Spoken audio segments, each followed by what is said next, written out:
Welcome to a short reflection by Sebastian Mahfoud on Canto XVIII of Dante's Purgatorio. While the poets are frozen on the top step of the Ledge of Sloth, Virgil takes the opportunity to expand upon his discourse on love. He's already explained what love is, but now he develops Dante's understanding of it in relation to the free will about which Marco spoke on the ledge below. Natural love, or instinct, attracts us to an object that the senses determine as pleasurable, and spiritual love maps itself onto it, refusing the soul rest until it rests in the thing for which it yearns. Dante latches onto this point, and he asks that if love springs from outside the soul's own will, it being made to love, what merit is there in loving good, or blame in loving ill? In short, if we have no autonomy, how can we have any culpability? Virgil understands his limits and admits them to Dante. Human reason can only figure out so much. The rest has to be revealed, and he refers Dante to Beatrice when he meets her 12 cantos from now. He is able to explain, nonetheless, that culpability lies in adherence to the innate counsel of reason, which must surely guard the threshold of consent. In short, culpability lies in a failure to use reason, which we found out already in the vestibule of hell and in its 2nd through 5th circles, or in the abuse of reason, which we learned already in hell's 6th through 9th circles. The moral science of Aristotle says at least that much.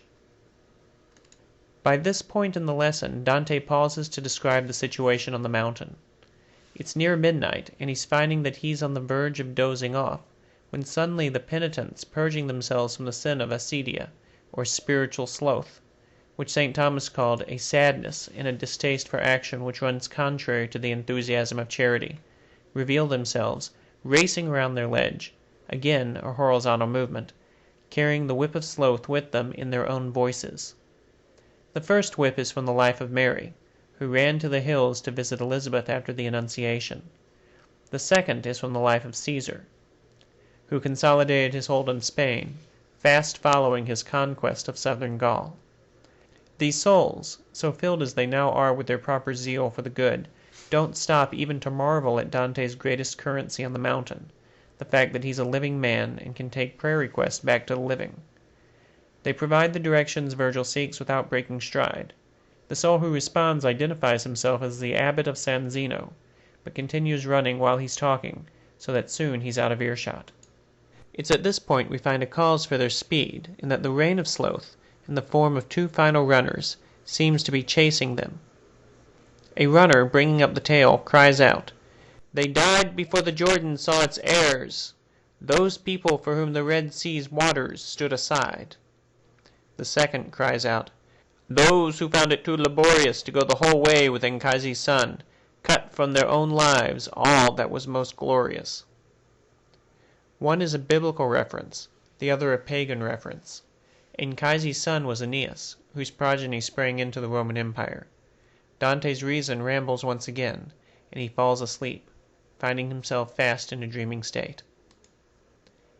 It's meaningful to note at this point something that Archibald McAllister brought up in the introduction to Ciardi's text.